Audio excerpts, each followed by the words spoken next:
Everybody's here, Richie, you're here. Okay.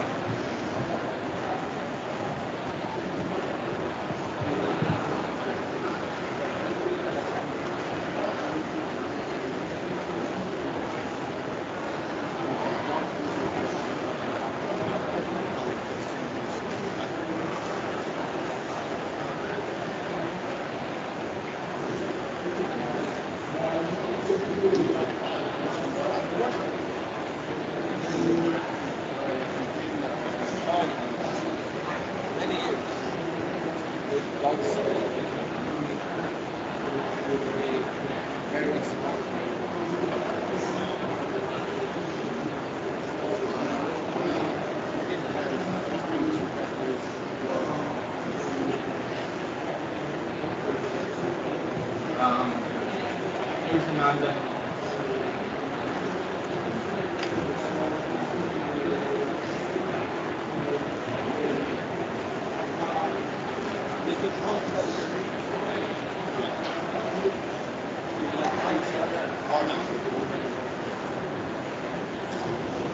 All right.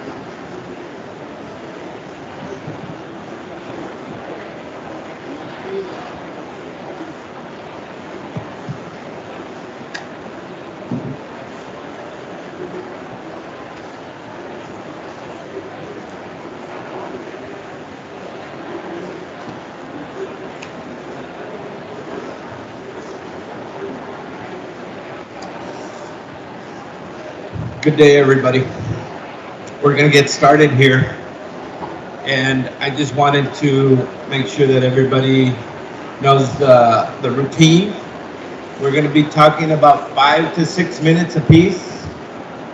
And then we're going to open it up for questions from the audience. And then we'll move forward with hopefully answering. The process is going to be Ananda back there. If you can raise your hand. Ananda will come to you, get the question. We're going to take the questions in groups of 3. That way we can, I will emphasize the word question, not statements. Okay? We're not here for that. We're here to answer questions.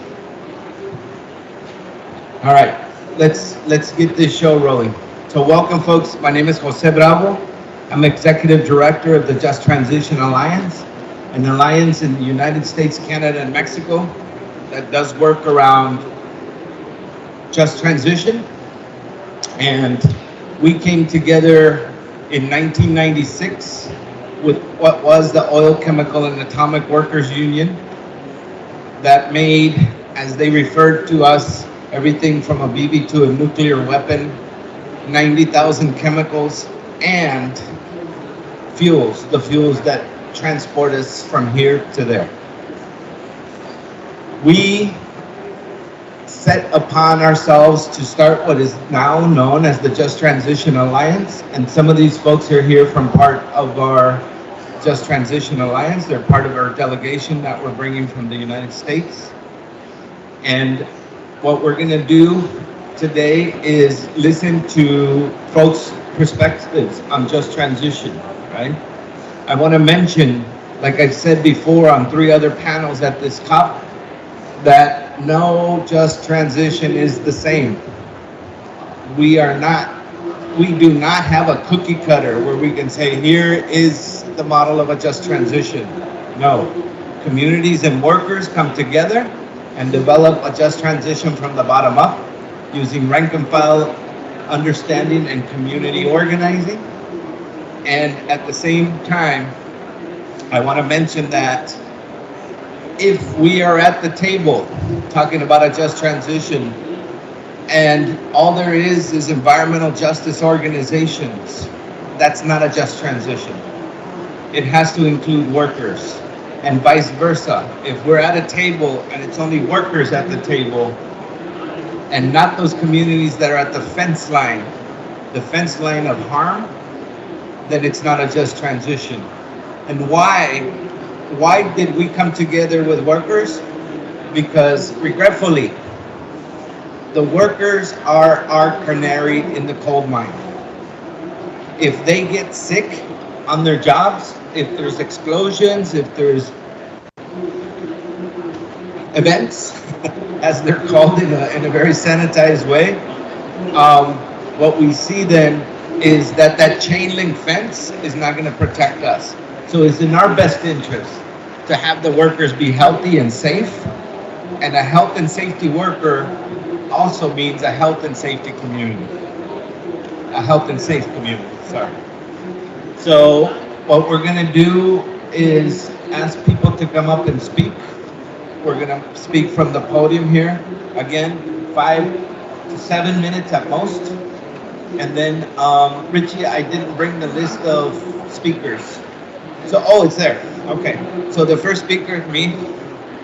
The second speaker is our dear friend who works in a refinery in Los Angeles, California. And he will come, Norman Rogers, he will come and share some of the worker perspective and wisdom with us. Please, Norman.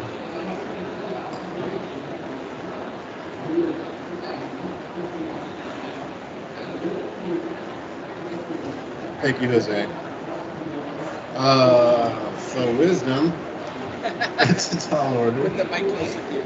All right. Can you guys hear me all right?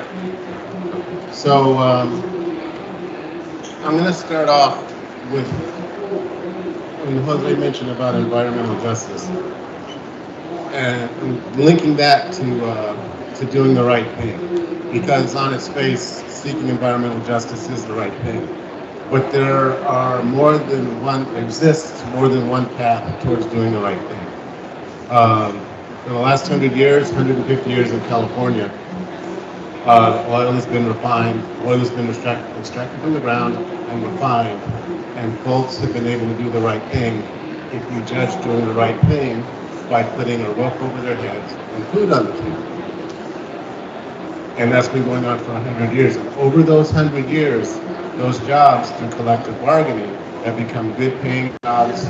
They've had not just pay, but good benefits. There's unbelievable numbers of lawyers and doctors that have come out of these homes because they've been able to afford that kind of lifestyle that supports home ownership, it supports putting your kids through school, it supports piano lessons, all of that. We were actually cursed by that, my facility in 2015, because we were out on strike. And the jobs that we had make it possible for one wage earner to support a household. When you're out on strike, you're not getting those wages anymore. Anyway, that's one version of doing the right thing. The other version is, for California in particular, is meeting the greenhouse gas emission targets. Those things would seem to be on opposite paths. And that's one of the transitions that we have to make, is showing people that both things can happen, both things need to happen, and that we need to be conscious of how we're addressing folks, because we're inserting ourselves. The environmental justice movement on its own, it's inserting itself between somebody and their paycheck. and that's always problematic. So I wanted to mention that piece. The other piece, and this came to light yesterday, I saw the story. Phillips 66 has made so much money. I'm sorry, Phillips 66 is a refining company. It has operations all around the world. They made so much money that they're forced to get rid of 1,100 people. So a while ago, they were making so little money that they were forced to get rid of people. So I don't know where the magic balance point is and all that. But I mentioned that because I've seen the saying, and I mentioned this at the panel yesterday because it really annoys me, is this together for implementation statement. And if we look at the folks at Phillips 66 that made these decisions, what does together for implementation mean for them? Anybody? It's cutting 1,100 workers. If you're a worker or a community member, what does together for implementation mean? These folks keep their jobs. It means that the refineries run safely. It means that there's no pollution, not just safe, but are environmentally friendly until they can be closed down. So these are all points for transition and fights that have to be fought. When you think you see, and you're out and about and you see that implementation, together for implementation, keep in mind that the folks that really need to be driving that are the fence line folks, are the folks in the refineries, because at the end of the day, they're the ones that suffer the most when these things start coming out. And it's going to be a big fight, because as I mentioned, the companies can make a ton of money, and they end up having to cut people so that they can return the profits to the stockholders. And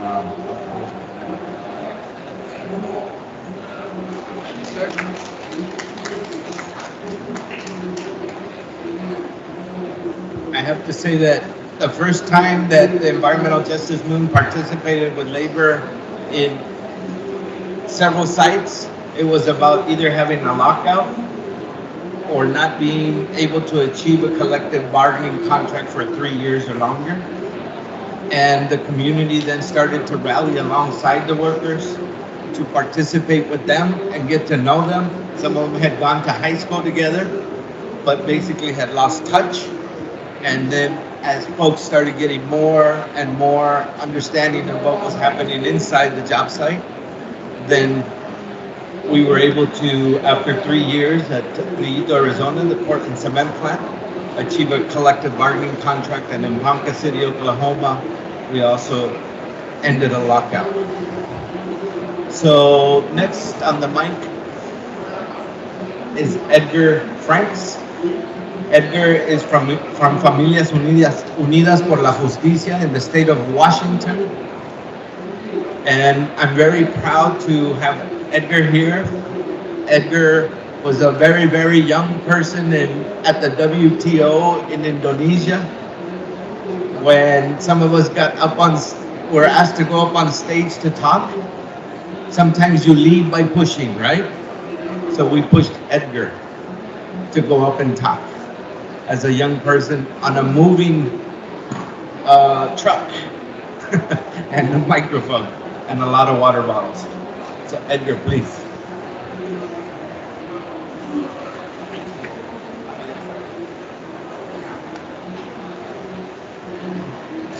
So good to be here. My name's Edgar, as José mentioned. That was a long time ago. I don't know if I was so young. Maybe I was like 30 something. I don't know if that's young or not. But that was a good experience. I think talking about the WTO, the battle in Seattle happened when I was a young man in 1999.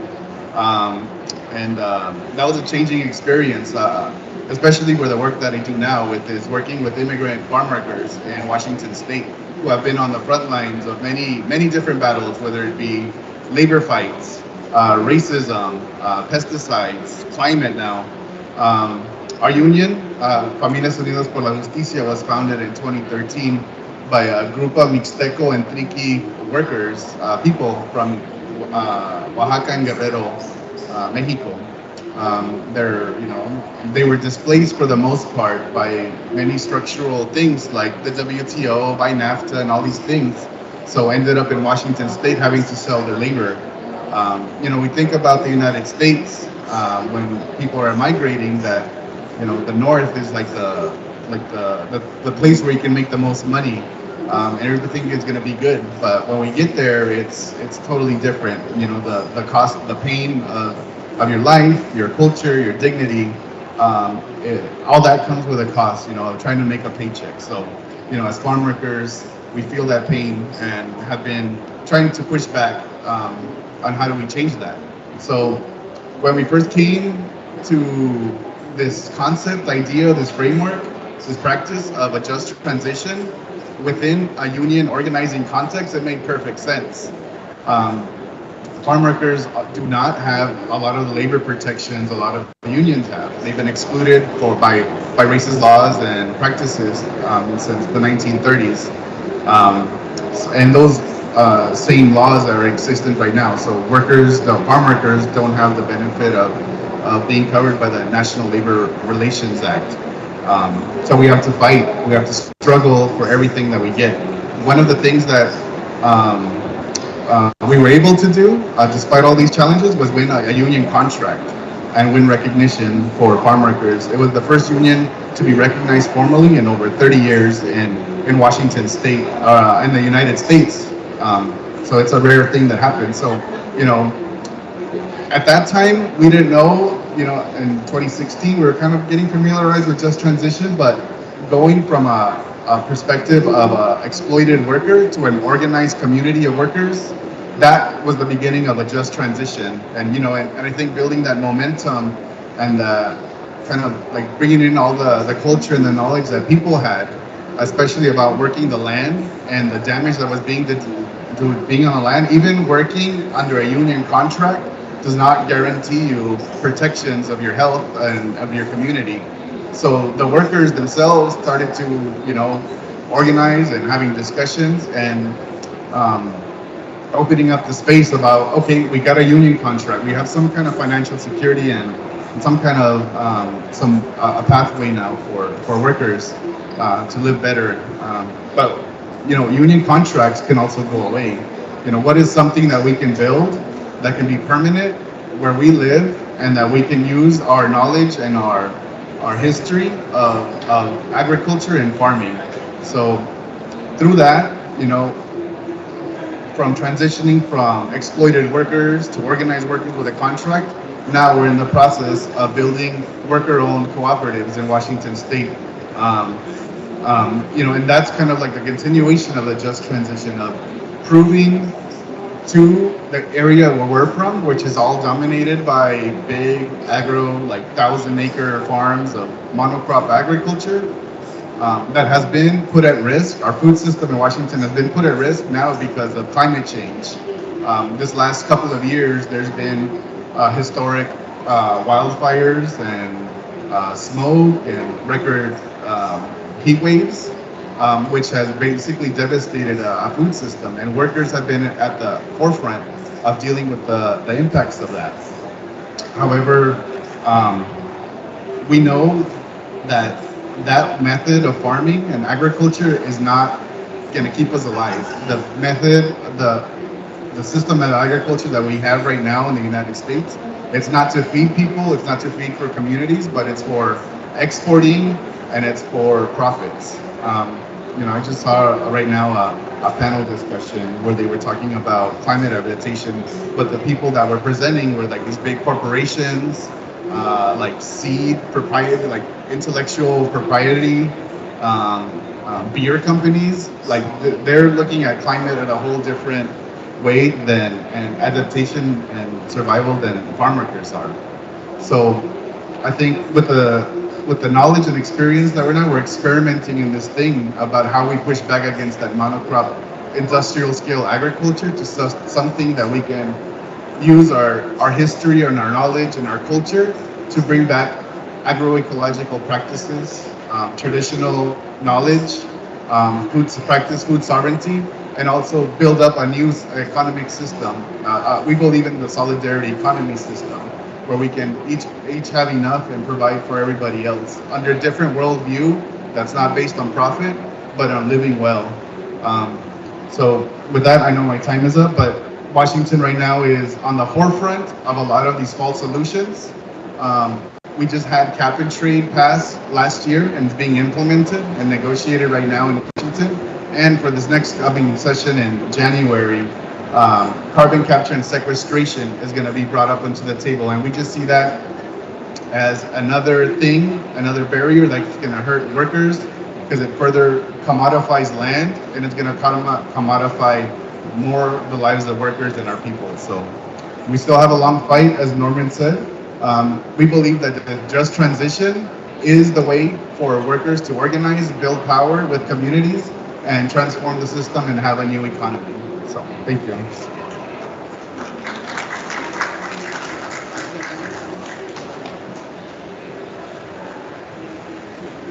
So, owning also the system of production and being part of worker cooperatives is important. It's not just about working for the man. It's also working for the planet and our Mother Earth. And it's a great example that of the folks in the state of Washington. And the folks that Edgar was talking about from Mexico are indigenous people that have that traditional knowledge about caretaking of Mother Earth and understanding, but because of economic necessity, have been working for some of these companies that don't necessarily take care of Mother Earth. So next we'll hear from Sayokla, Kindness, and Williams from the Western Mining Action. I've known Sayokla also many years, and Sayokla has also been an inspiration to us all. She's always been part of the indigenous movement in the United States and has collaborations with people all over the planet. So please, Sayokla.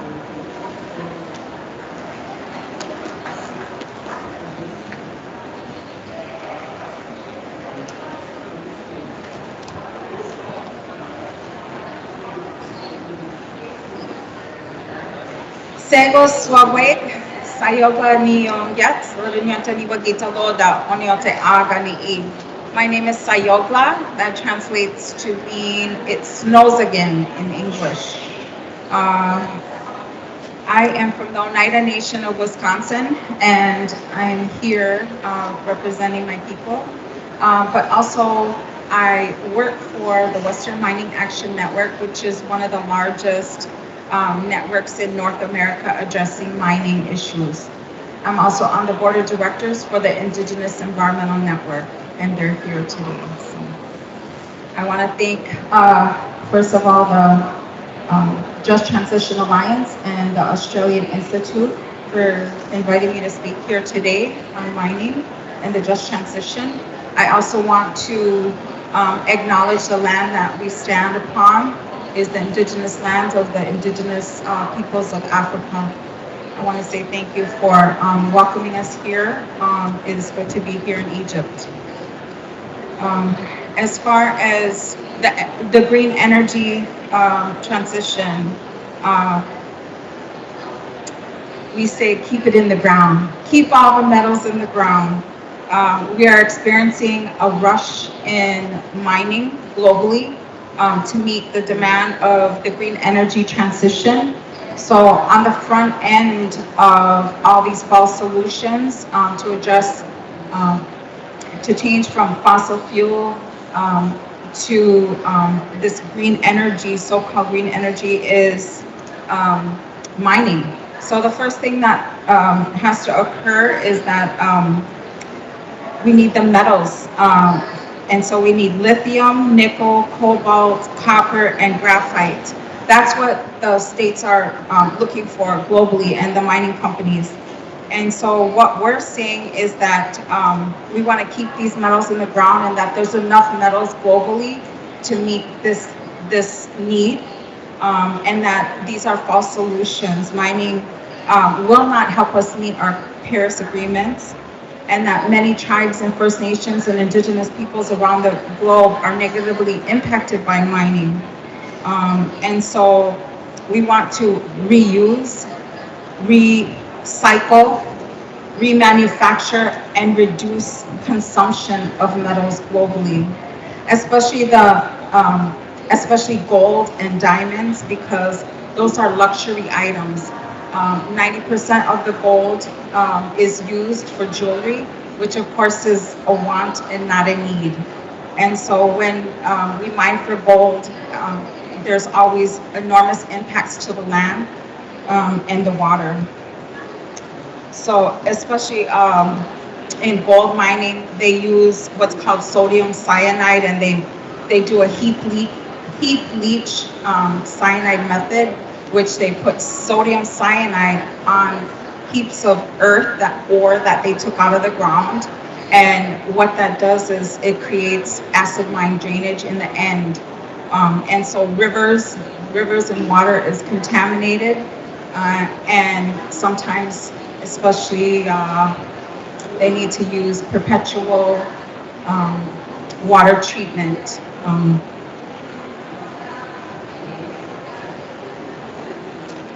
So I wanted to just explain a little bit about the process of mining and what it is for those who have never been to a mine. It's digging holes in the spirit and the flesh of Mother Earth. So first of all, when a mine comes in, they have to blast the earth. They have to log it and just clear the surface off. Then they use water by the millions of gallons daily to keep the mine site clean, free from water, so that it's dry and so trucks can go in. So it's large-scale mining that's occurring nowadays and destroying the earth in big, massive open pits, but also mountaintop removal. And I know in the Amazon, they're still doing a lot of artisanal mining, which does affect the rivers. And so when mines come in, they create a lot of violence locally. There's community division. There's missing and murdered Indigenous women. And mining itself, there's, in this setting, in the UN setting, they've always talked about mining is, there's an argument, is it sustainable development or is it unsustainable? We know for a fact it's unsustainable development. You cannot call mining development because it's really total destruction. So our just transition is land back, first of all, for Indigenous peoples. We also want to keep it in the ground, keep the metals in the ground, and find a different way to address climate change, especially with the emissions, reduce the emissions. And then also I wanted to just have you go to your special place in your mind and remember what that special place is like. So is it a meadow? Is it a valley? Is it a stream or a river? Or, you know, remember that place, because those are the places we're trying to protect, our homelands, the sacred places and special places that you at home in your community also want to make sure that is protected. And so that's what we're trying to do. And so when we talk about that, we ask you all to also be in alliance and help us and be in solidarity with us, even though where mining takes place is often in remote areas, like it's way up in the mountains, it's way out in the desert, it's places that you can't see. And so we want you to always remember that what takes place like in hidden valleys and hidden places, please care about that as well. So I thank you all. I'm gonna stop for there right now. I think that's all I want to say. Thank you.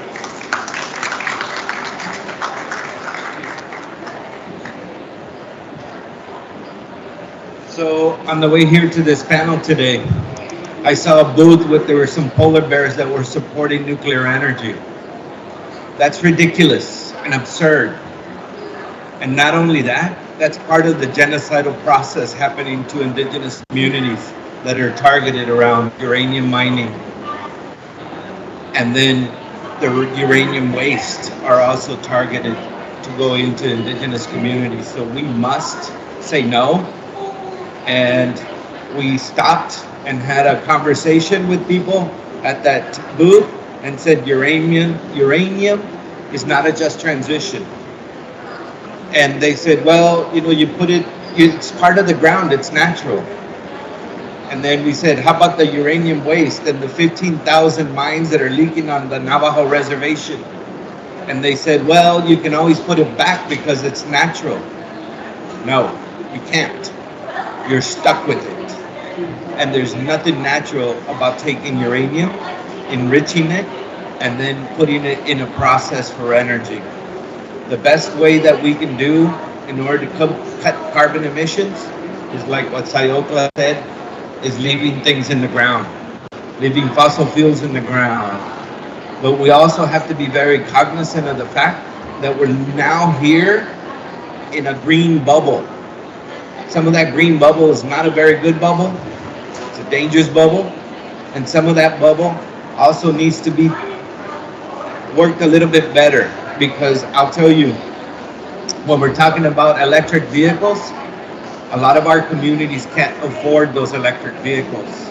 So we should be talking about non-polluting mass transit being free for everyone. And if you want to know where the money could come from for that, you take the money from the companies' subsidies from governments and redistribute. Otherwise, for us in the United States will never achieve its goals. Next, we will hear from Dr. Mahendra Kumar from Pacific Elders Voice. Please, Doctor.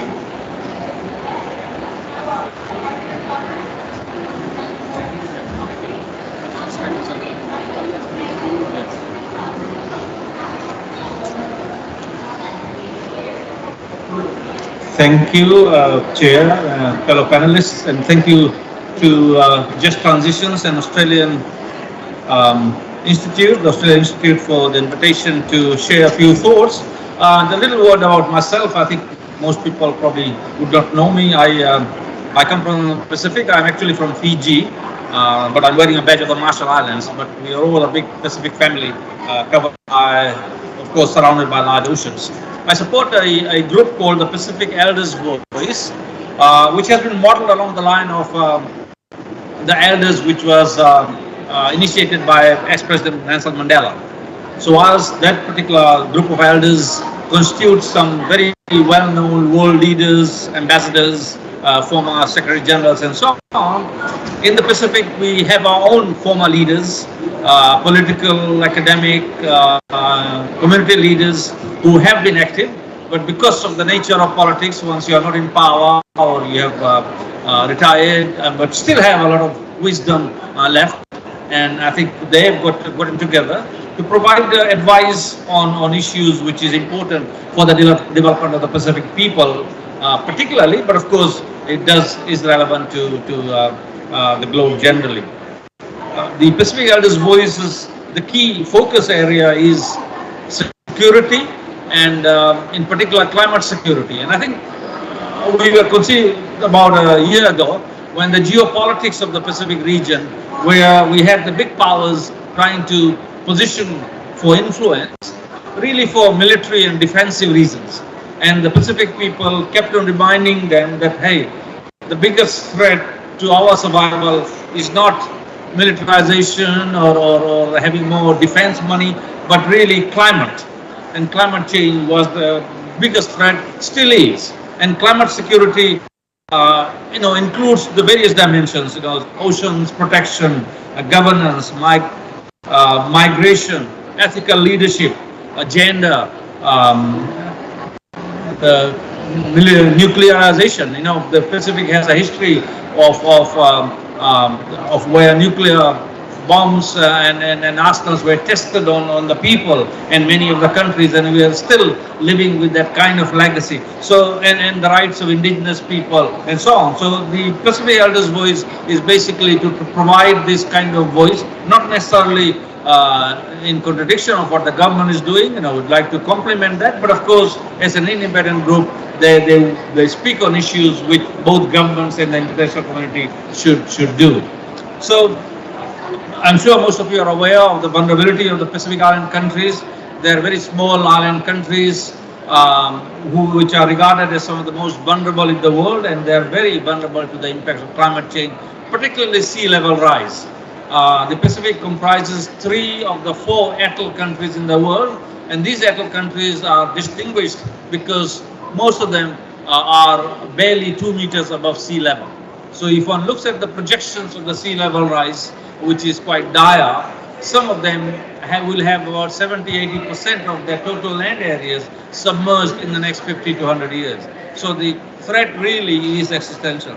So one of the things I think we obviously want to bring to the international community is the need for a transition where the big polluters who are emitting greenhouse gases, utilizing but majority of the resources, of course, are aware of the obligation to the impacts which some of the Pacific nations, small island countries are facing. Maybe I should just begin by picking up from the last speaker who very eloquently talked about the mining aspects. One of the issues which we are now having to deal with is deep sea bed mining. Certainly the Pacific Ocean has become a very attractive for many companies who are now saying to the world or to the countries that, hey, you want to build your resilience, you need money, guys. How do you get your money? Don't just maintain your oceans. We need to look at the minerals which we are not going to get from land mining, like manganese and so on, which is needed, and therefore you should open up your economic zones and let us try and mine these metals which we can sell, get lots of money, and of course build resilience. Now, as Sayokla had eloquently said, you can't see these mines and so on. I mean, you can imagine the oceans are even worse in terms of you can't even see what the impact of these deep sea bed mining will be. So I think this is one area which we are very cognizant of. Unfortunately, the lure of this, the 8 carat, the money and so on is so great, and some of the countries are actually signing up to these companies to have explorations where they can start with deep sea bed mining. In fact, we all know, or we even don't know, what the impacts of these would be on the marine environment. The biggest resources we have is our marine environment, the fish, the coral reefs, and so on. And I think this really is opening up a dangerous sort of area if we are really interested in the issue of transitioning to economies using just solutions. The other issue which I just want to touch on, and I'll leave the other technological options to my colleague Richie, who is much more obviously in a better position to do so, is this whole business of carbon capture and storage. As we all know, the issues, not the carbon capture and storage, but the carbon offsets. Carbon capture and storage, carbon offset, hydrogen economies are now being bandied around as the solutions. As the solutions which will provide us, the Pacific Island countries and other world developing countries, with just solutions. The small islands of the Pacific do not have any fossil fuel resources. We are completely dependent on imports. The only country which has these resources, I must correct myself, is Papua New Guinea. But the rest of the islands of the Pacific, which you see like dots on the map, have no fossil fuel resources. And of course, what that means is we are reliant on that. Now, the richer countries are trying to sell to us this CCS, the hydrogen and carbon offsets as a quick fix to our woes. And I'll just talk a little bit about the carbon offsets. We do also have, or some of the countries at least have, good stock of rainforests. And one of the things which is being done under various schemes, and the Australian government recently has has initiated what's called the Indo-Pacific Carbon Offset Scheme. And they've got my own country, Fiji and Papua New Guinea, to sign on to these. I mean, you all know what that involves. What it involves is these countries planting trees, reforesting, and countries like Australia and others trying to get credits for this carbon, which really means that they don't really want to reduce the emissions at source. You know, they just want to get these credits from things which we do.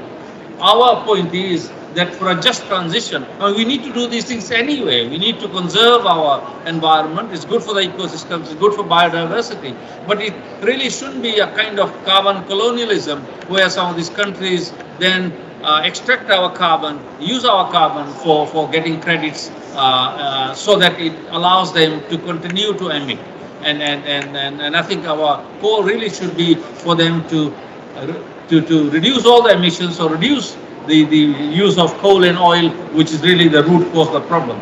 So, yes. So just to conclude, I think I just want to say is these new technologies which are being bandied are really not the answer to the just transition we are talking about.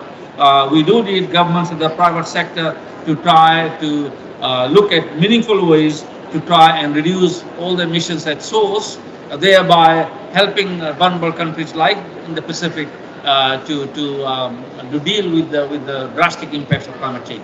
Thank you very much.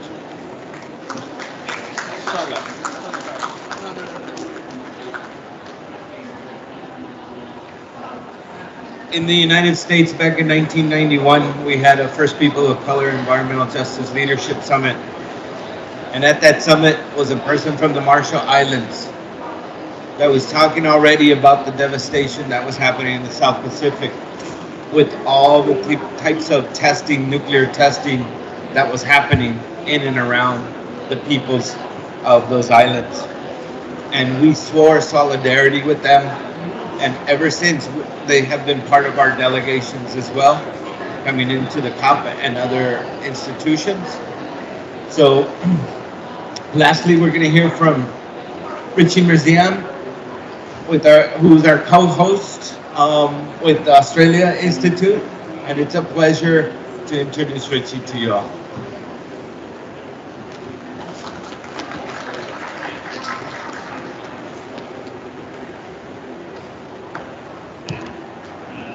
Thank you, Jose. Fortunately, I don't have the rap music behind me, so I won't have to bust out any tunes. It is an honor to be on this panel. It's an honor to be with such amazing speakers who are laying out what's necessary for a just transition pathway. And I'll be speaking, I guess, to the other side of that equation, which is the false solutions. Because you can't have climate action without integrity. You can't have climate action with false solutions. And you can't have climate action without a just transition pathway. But we've had a barrage of net zero claims being made right here in the COP and since the Paris Agreement. But these have been claims without integrity. These have been claims filled with false solutions, without plans for just transition. And the UN Secretary General just this week called that out, and he said these bogus pledges, especially from fossil fuel companies, are poisoning the planet. That's the harm they're causing if they fool people that we are taking real climate action, that we are actually transitioning to something better. My organization, the Australian Institute, is an independent think tank based in Canberra, our capital. And every year we ask Australians, what do you think about climate action? What do you think about integrity? And we publish these results. We've been doing it for 15 years. And the latest version, in the Climate of the Nation 2022, asked them for the first time, who's responsible for these net zero pledges? Who should be holding them to account? And 2/3 of Australians said it should be governments. Governments should be holding them to account. But the problem is sometimes it's the governments that are pushing these false solutions as well. And in Australia, we have a system where the government is even certifying it. You can be a massive fossil fuel gas company. You can be exporting billions of tons of gas out of Australia into Japan, into Korea, into China. And as long as you offset, you buy carbon credits for your lights in your building, you'll get a climate neutral certification on your stamp. Tokyo Gas certified climate neutral. This is the problem with where we're going with net zero. This is the problem with false solutions. And it's happening right here as well. Yesterday was decarbonization day here. But if you went over to the Saudi pavilion, you'd see carbon capture and storage on full display. A whole bunch of deals were signed between Europeans and gas companies right here in Africa to export more gas to the continent as well. Gas is not part of the transition, it is the problem. And that's what we're being sold here today. We heard about fossil fuel subsidies. Like, where can the money come from just transition? Well, I know my government is giving $11.6 billion per year in fossil fuel subsidies. That's about $7.5 billion American dollars per year.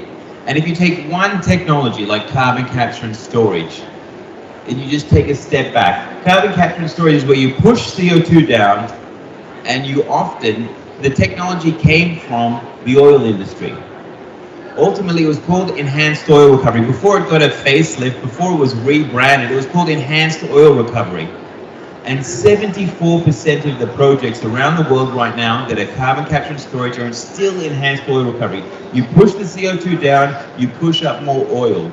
You burn that oil, you end up with more emissions often than what you put in the ground. And that's being sold as a solution right here, right now. In Australia, the governments have committed over $4 billion over 20 years for carbon capture and storage. The largest one in the world is in Australia, run by Chevron and Shell and ExxonMobil. It was supposed to start in 2016 and it didn't work. And in 2017, it didn't work. In 2018, not a single ton of emissions was captured, and yet it was pumping out a lot of gas. In 2019, they finally got it working, and then it clogged up with sand. It has never been fully operational, never in its 6 years. And the failure to bury those emissions is the equivalent of a whole year's worth of flights. Like, this is what happens when you back, and the punishment, nothing.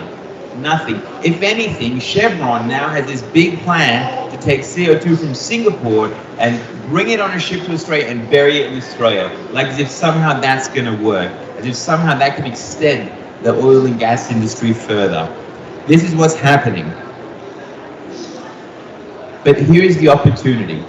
We're all here now because we're trying to hold our governments to account. For the first time ever, you had this UN report on greenwashing. You have more communities standing up and speaking up about these false solutions. And I can tell you from my country, Australia, it had an election in May, and it kicked out its prime minister, who was like a Trump-like candidate, who wanted to see more gas as a response to the pandemic. We kicked him out, and this new government, which is just right over there, you can go see it at the Australian Pavilion, it says we're under new management. We're under new management and we take climate action seriously. We want to make Australia a renewable energy superpower. But the problem is they also want to have their cake and eat it too. They also want to keep digging up more fossil fuels. There are over 100 new projects, new coal and gas projects in Australia. And to put it in context, Australia exports more fossil fuels than the United States. Only Russia and Saudi Arabia export more fossil fuels than Australia, and they're going to keep doing it. Even though the majority of Australians don't want to see new coal mines, that's what's the plan right now. Now, this new government in Australia also wants to host a COP, and it wants to do it in 4 years' time. Well, this is the opportunity for Australia to reinvent itself. If it wants to be a real solution, if it wants to demonstrate that you can transition, if it wants to take its workers with it, then this is the time to do it, and that requires stopping new coal and gas. This requires stopping the talk around false solutions. This requires integrity in our net zero pledges, and this requires real climate action.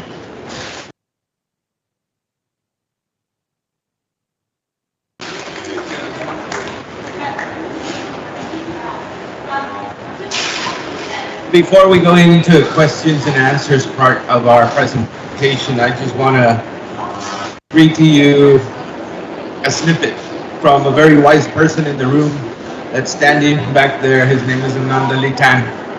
Thank you very much. He was responding to something that he saw in a newspaper. It says that the UN secretary had mentioned that if we do not do something here at COP27, we will be on the road to climate hell. I will add that road to climate hell is paved at the moment with false solutions. So we're well on our way.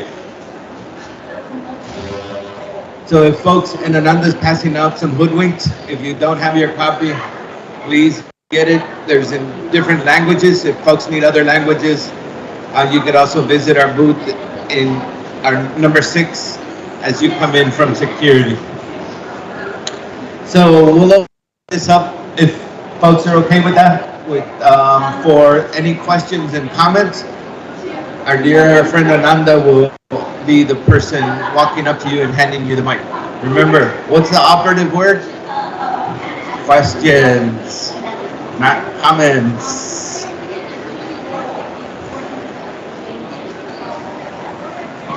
And what we'll do, what we'll do is we'll answer from there. You can just turn on your mic if the answer, Richie, Doctor, if you're gonna answer, just answer from there. There's a mic there.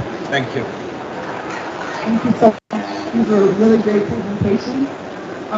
Richie, I live in the Gulf South in Louisiana in the United States. Carbon capture is a really big thing. They often point to Australia as what we should model and what we should do. To hear you say what didn't work over and over again, it's really helpful. Can you say a little bit more about the communities around the facilities?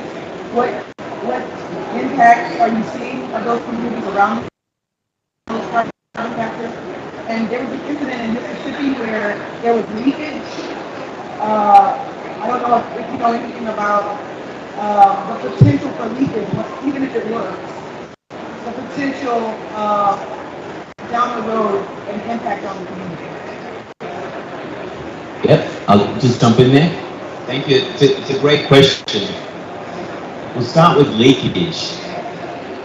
Often, and as is the case with the Chevron project for the Gorgon site in the northwest of Australia, in order to get that off the ground, in order for Chevron to strike that deal with the government took on liability for these projects because we're assuming they work. We don't know. We don't have any carbon capture storage projects that have run for 100 years, so we don't know what happens. And so the liability sits with the public. And when it goes wrong, then these companies are already long gone. And that's the other risk as well. The communities around it have been sold this as a way of extending their opportunity to work on these. Another example is down in Victoria, in the south of Australia, in the Latrobe Valley, where they have brown coal. It's a big brown coal mining site, and it's a big brown coal power generation site. You can't export brown coal, but you can use it for power generation. And they're being told that when their brown coal power stations close down, don't worry, we'll take the brown coal and we'll turn it into hydrogen. It is such a dirty process to turn brown coal into hydrogen. You get more emissions turning the brown coal into hydrogen than if you just burn the hydrogen, the brown coal to begin with. And the only way you could pretend like that's a climate solution is if you said that you were going to bury the emissions. And this is the kind of ridiculous situation we're at. And they're being hoodwinked into this by these companies that say, we'll go ahead and we'll do this and it'll work. And it's not just the companies. Last year, at the Australian Pavilion, I'm pointing because they're over there, but last year, on the first day of the COP in Glasgow, they rolled out a ridiculously large carbon capture and storage montage that Santos, one of our gas giants, had brought all the way to Glasgow to show off their carbon capture and storage plans. It's ridiculous. And they're getting away with it because they often have the support of companies. They're big fossil fuel companies that are behind it, and they're fooling everyone that this is a legitimate technology when it keeps failing. And the fact that the majority are still used to enhance oil in depleted wells is ridiculous. So, you know, it's a serious risk, and I think we've asked people, have you heard about carbon capture and storage? And the majority haven't. This is the other thing as well. We need to get out there and we need to explain that these are false solutions too. And I'm happy to share these results as well. But the majority of Australians haven't heard of carbon capture and storage. But when you do explain it to them, they realise that this is something that's not legitimate, and it shouldn't be the governments that pay for it and subsidise it. It shouldn't be them, the taxpayers, that subsidise it. If these companies think it's worth it, then they should be investing in it themselves. One more example, and sorry if I'm holding the microphone, José. When this idea first came around 15, 20 years ago in Australia, it was by the coal companies. And the coal companies said, government, you put in money, we will match it. And they set up a fund called Coal 21. And the government put in all this money, and they said, well, yeah, we'll put a levy on our coal and we'll put it in here. They put this money together, but because there were no real projects, they changed the fund to then just use it for advertising coal on TV at this amazing black rock. That's what they did with the money in the end. They just used it to advertise their fuels instead of actually using it to try and develop a technology which doesn't work. That's the real risk. I wanted to also mention that we see the fact that carbon capture is just another way to extend the life of fossil fuels. To keep companies and countries that are already at the lead of production of fossil fuel emission or carbon emissions in that lead, while other countries get to pay for their pollution. So again, I think it's important for all, and I will mention that Khaled didn't mention this, but the southern part of the United States, Texas, Louisiana, Mississippi, there's over 50 carbon capture permits right now that are pending for these types of businesses. So Khaled, we're with you.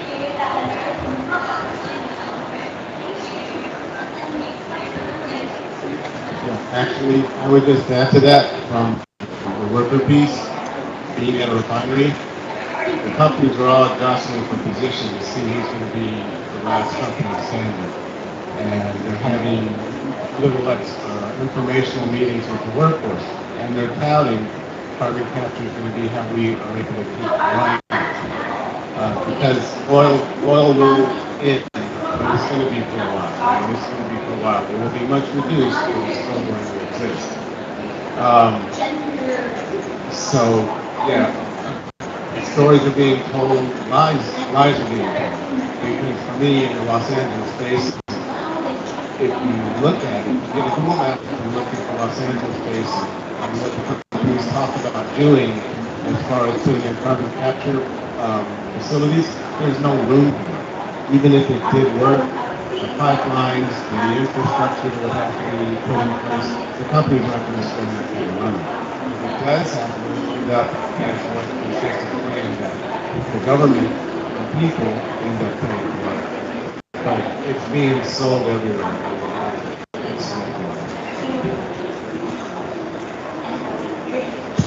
Are there other questions, please? We're eager to hear questions. I was going to ask a question of the panelists, because I know that some of the struggles last year in Glasgow, net zero emissions was really the overarching goal. We heard the Bankers Alliance on net zero emissions. Everything revolved around net zero emissions. We're not hearing as much now, but we're hearing a lot about climate finance. And I know that some of you have been fighting pollution trading on your home front. So could you please share a bit about what these falsehoods of net zero emissions really means when it comes down to some of these policy struggles at home? I'll take a first crack at that really quickly. Can anybody in the audience tell me where the first pollution trading scheme, scam, whatever you want to call it, took place? Anybody know? Remember him talking about Los Angeles? South Central Los Angeles. It was a project that was pushed by the Natural Resources Defense Council in the state of California to actually remove vehicles from the streets that were higher polluting, that were bigger, that used more gas. And guess who owned some of those vehicles? Poor people. The poorest of the poor that could afford a car, those were the cars. And as they took those cars off the road by ticketing and confiscating cars, companies then got to buy those, were able to buy those pollution credits and pollute more in our communities. So the first process like that took place in California. Now we see it here in the UNF CCC, and it's called Red Plus. And it's a land grab as well now. Other folks want to answer that question?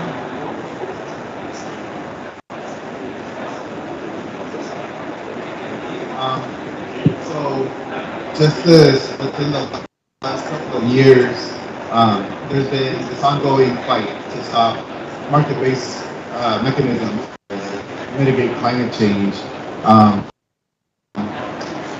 Our governor first was introducing cap and trade mechanism in 2014, but because communities organized and pressured him and said that that was not the solution, he kind of took that off the table. Up until last year, he was kind of very forceful on doing something about the climate. Him and some state legislators and senators, in Washington State.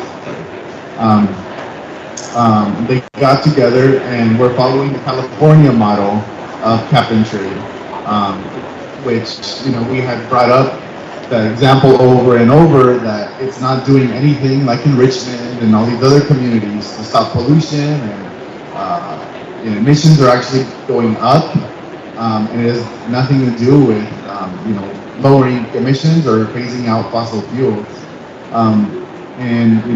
It was put up to a vote in the House and the Senate, and it passed overwhelmingly.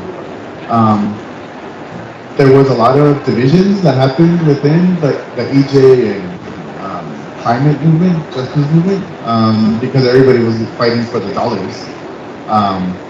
So I think that's been one of the hardest lessons that we saw here, just how divisive, it's bad for the environment, bad for the people, but also just what it does on the ground level and how relationships get damaged. And when money is put in front and like the power, the struggle to get those funds. So now Washington State has a cap and trade mechanism, which is getting, the details are getting worked out right now. But seeing it like from the outside, just how much influence like gas companies still have, refineries still have, how many loopholes there are. We just see that, and then it's coming here again and just hearing it over and over, like these are the solutions, but we've seen it that all the damage that it's going to be doing and has been doing, those are not the solutions.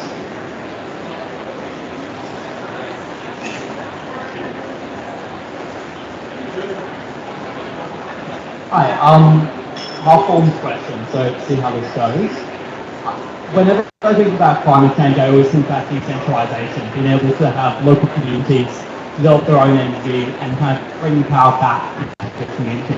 But based on some of the conversations here, obviously we can hear mining companies, some of the time when you want to build those solar panels in local communities, that's going to negatively affect the land. So I'm curious, do you think climate change and trying to get to net zero on the whole is something that can empower communities? And if you don't see that happening right now, what do you think are some steps that we could take to make sure, as we start to move to net zero, the benefits are actually felt within communities, and it's not just reinforcing existing challenges?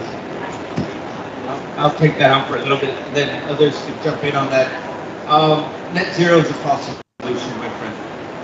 If you go down that path, it's a false solution. What it's meant for us is what Edgar just talked about. It has increased pollution in certain communities. And you know whose communities?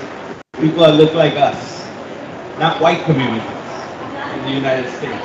And there's this movement called the environmental justice movement that basically was established around race, income, political clout, and disproportionate impact and concentration of industries, right? So because of that, in aggregate, some people might be talking that there's lowering with net zero, but in our communities, it's getting worse. It has been getting worse. So when you talk about economies, we believe in economies to scale. We don't believe in globalization to the point where only billionaires make money and other communities are just either what we call in Spanish mano de obra, or the folks that make the products but don't benefit from the products, and then shipped all over the planet. You can't have that. We already have enough of these minerals and heavy metals and other things that we need on the face of the planet. We don't need to dig anymore. We need to reuse and repurpose. So it's important for us to understand that. And net zero is literally another way that the oil companies and many other chemical companies are needing so that they can get an extension, a life extension, to do more pollution.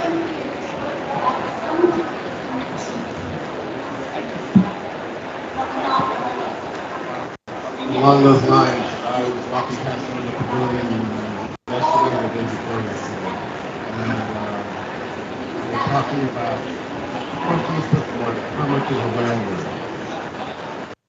And the number came up, it's worth about $30,000. Sorry, it's worth about $30,000 once you've, a whale. It came up that a whale was dead and then processed and was worth about $30,000. And then it was put forward that there was a higher valuation to the whale if it's alive. And that sounded promising. It saves the whales, it develops, it's very encouraging. Then it turned out that it was worth more because the estimates had been done. It was worth about $3 million for the carbon it captured. Which means now there's going to be whale canoes. So I don't know how that will be monetized, but they're coming up with a way for it. And so that's the net zero fix. This whale, with the carbon it reduces, it processes, this other organization can keep doing what they're doing. With net zero, you can watch a refinery and you can watch it over 15, 30 years, measure emissions, and the emissions won't change. And at the mid they might even go up. But they'll say we're good because we saved 30 whales. And we'll get to see who has more power, the whalers or the folks that save them. Whale auctions could come to mind. There's all sorts of things that follow the imagination when you get into. But net zero nets us zero.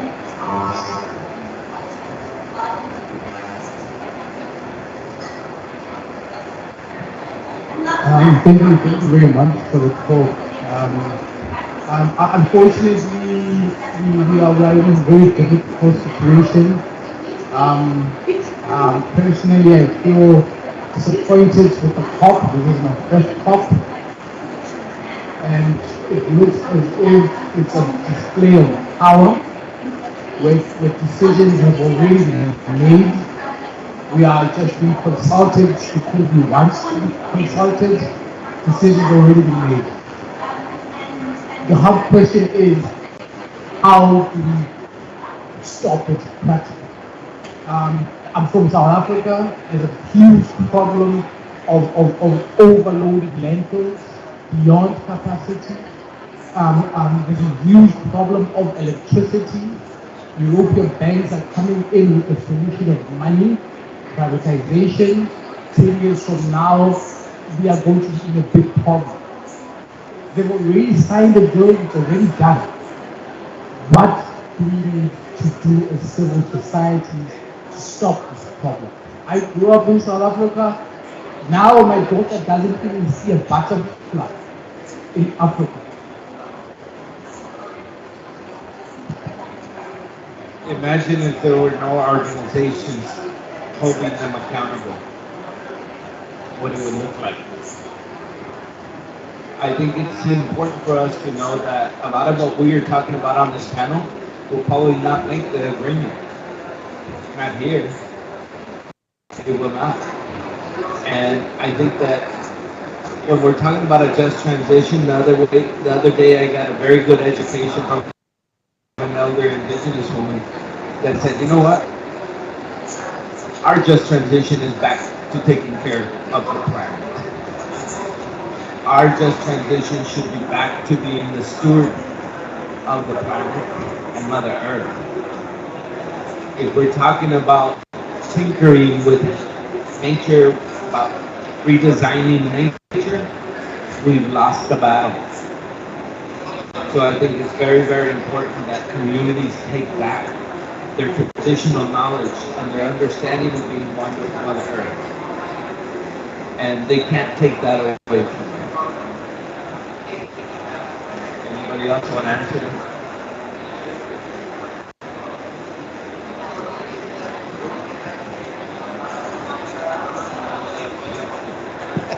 So, the opioid problem in the United States has been going on for years. Years and years and years and years. Our previous issues have been going on. And folks were dying, homes were being wrecked. It didn't really matter because the communities affected by it were of a certain socioeconomic level.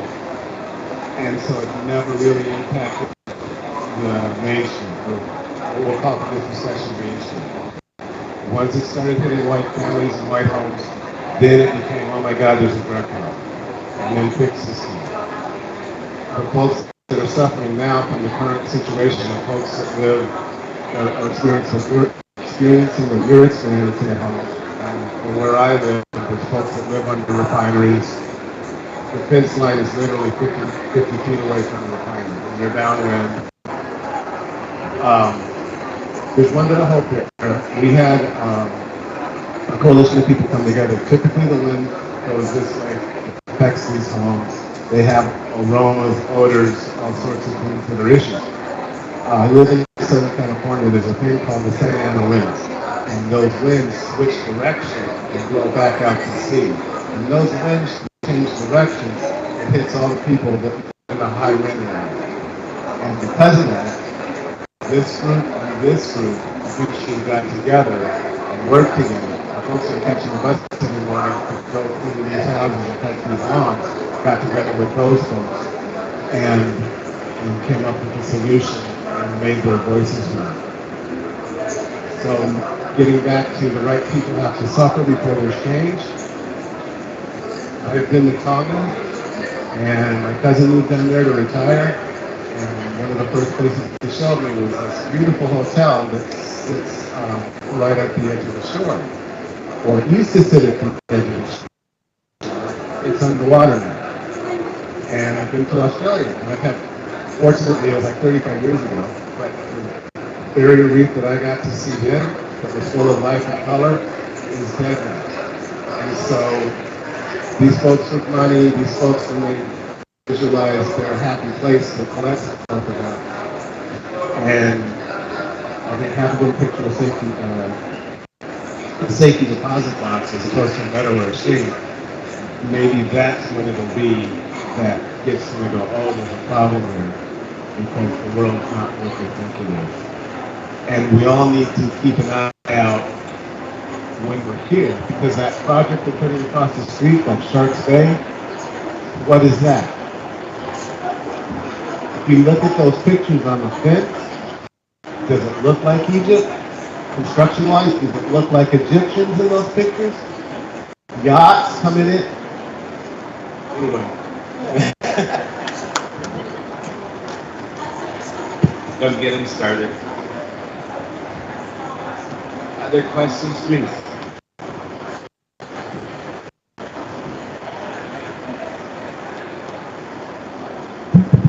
Hello. Thank you so much for your words. I had a question about the economic piece, particularly with the polluting industries coming to communities that have long, or countries that have long been economically disinvested. and offer a carrot and offer a potential infusion of funding. I'm wondering, how do you engage that argument, particularly to those who haven't had funding, kind of prioritize the long term instead of the short term? Richie, Doctor.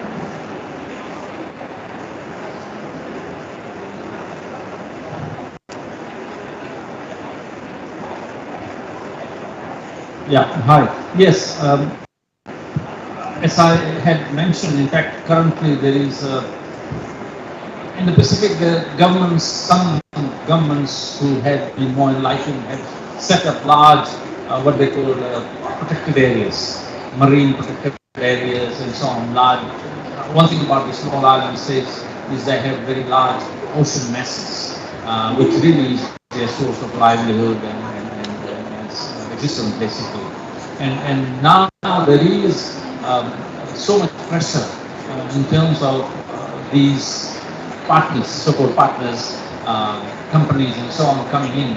The other day I was at the Moana Pavilion, and I'm sure you must have gone past it, where there's a lot of presentations from various countries, various groups and NGOs and so on about the culture, the relationship between the environment and the culture, that sense of threat of climate change. There was a presentation by the government of Kiribati. Kiribati is one of the least developing countries, and it's amazing how some of the geopolitics is now coming into the way of this whole vision about the short-term development, the long-term sustainability of the environment. Kiribati recently switched allegiance from Republic of China, Taiwan to China. And the president was at pains there, stressing why he is now opening up this huge protected area, which is, really quite humongous to the Chinese, who are ready to come and exploit the fish, the marine environment, and then I'm sure eventually probably will work towards a naval base. Now, the reason he's expanding is, of course, they need the money because there's a poor country. They need all the resources to have them develop, to basically provide. And of course, it's a very compelling argument. So one of the big issues, I think, for the international community is to see how they should be able to deal with it. I mean, it is not far-fetched. These countries do need the resources to be able to feed their people, to be able to make sure that they are and they deal with the various impacts and so on. I mean, it's the same argument, I guess, with resource owners who own a lot of Papua New Guinea, Solomons. A lot of these countries have huge forestry resources, and of course, they have been exploited by Asian companies. And now, when you look at this sort of landscape, it's littered with huge areas. I mean, we hear about Amazons, but we don't hear about these things at our scale, at this scale. And of course, the argument of the resource owners is, well, tell us, how do we survive, basically? And how do we you give us the means for us to leave the forest alone, and we'll go along with it. So I think this is one of the huge arguments, and something with the international community and should really wake up to. Thank you. So, to that question again. So they can give money to the country, but that doesn't mean it goes to the people, right? The countries take it and get it to the businesses that at some point might or might not have an agreement with people about what they want. So they come saying, we will give you this money if you do what we say, right? So planting trees, other things of that nature, nobody's against planting trees. But what we are against is using those trees so that the north, right, like countries like the United States can pollute more. That's what we're against. If we're going to have a just transition, it's going to have to come from the people, and it's going to have to, people are going to have to understand what they want, right? And if that money that's given to other countries is shifted into false solutions, then that's economic extortion.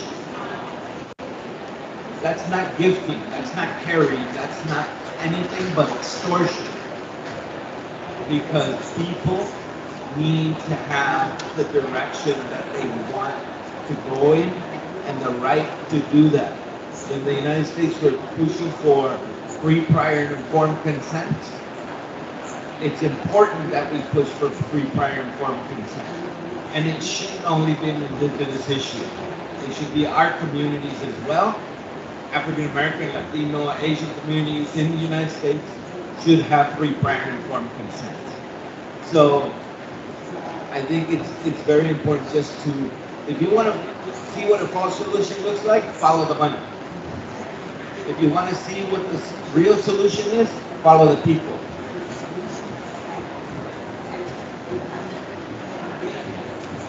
Oh, just one thing to add on to that in terms of the money. Often you hear, well, we don't have the money to invest in the right solutions, right? We should be taxing the crap out of fossil fuel companies.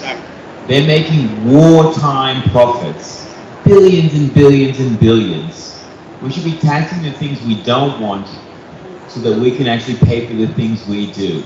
And every developed country, every major fossil fuel exporter out here, every major fossil fuel company that shows its face here should be paying windfall taxes on those wartime profits because they're profiteering off the problem. That's the questions we should be asking. And this is popular in developed countries as much as it is in developing. It's popular across all lines. And it's a big question as to why this is not a major conversation here now. So something Richie just said is really important, but the proof is in the details. It's tax the profits, right? Because if you tax the product, they'll shift the tax to you. So it's important that you tax the profits.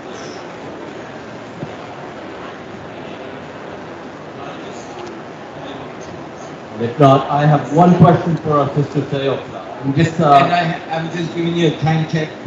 We've got 5 minutes. Sorry. The last question is, in addition to all the market-based mechanisms and financing, one of the big challenges we're hearing about is renewable. Everyone's calling about financing renewable, but we are missing the fact they're calling nuclear and lithium mining and cobalt mining and all this rare earth mining in that cluster. And I wonder how our indigenous communities fighting back. Perhaps you could share something.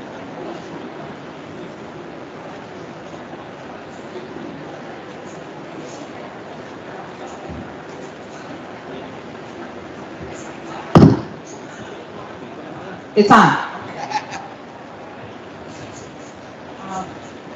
Like we talked about earlier, there are a lot of, it's a catch-22 for some of our tribal leaders who are facing the potential for mining in their community or near their community. Mining companies, they want to set up mutual benefit agreements. And a lot of the tribal leaders, that looks appealing because they have poor housing, poor education, they have lack of infrastructure in the community, lack of potable water. They're facing a lot of difficult economic situations. And so the leaders have to decide, do they sign a benefit impact agreement and get some benefits, or do they not? Do they resist the mine? And in North America, we don't have the right to say no. Supposedly we have this free, prior, informed consent, but consent is a positive, right? And so when it comes to mining, has the first and foremost use of land. And so because it's a priority, we have a difficulty finding it, right? And so do you resist the project, or do you accept the measly scraps that they're giving you because you are in dire financial situation? And your people need housing, your children need education, you need clean water, And so it's a very difficult scenario to be in. And it's something that is different for each community. The decision to accept a mine or to reject a mine. And that is a right of Indigenous peoples. We uphold that right to decide about development. But there is so much coercion and there's divide and conquer tactics that still exist today. And what our network does is we try to provide information about mining to communities so they have informed information as far as informed peace. And then they can decide for themselves what route is best for them. But it's a hard decision either way because every decision we make today impacts 7 generations to come. So do we decide to reject a mine and fight against it, or do we sign a mutual benefit agreement and perhaps make the lives of our people a little bit better, or maybe not so much better, because mining, they'll tell you, the mining companies will tell you, we're going to give you this money and it's going to help your people, but at the same time, they're going to leave toxic waste, they're going to leave your land scarred forever, you're going to lose your trap lines, you're going to lose your food sovereignty, everything is affected.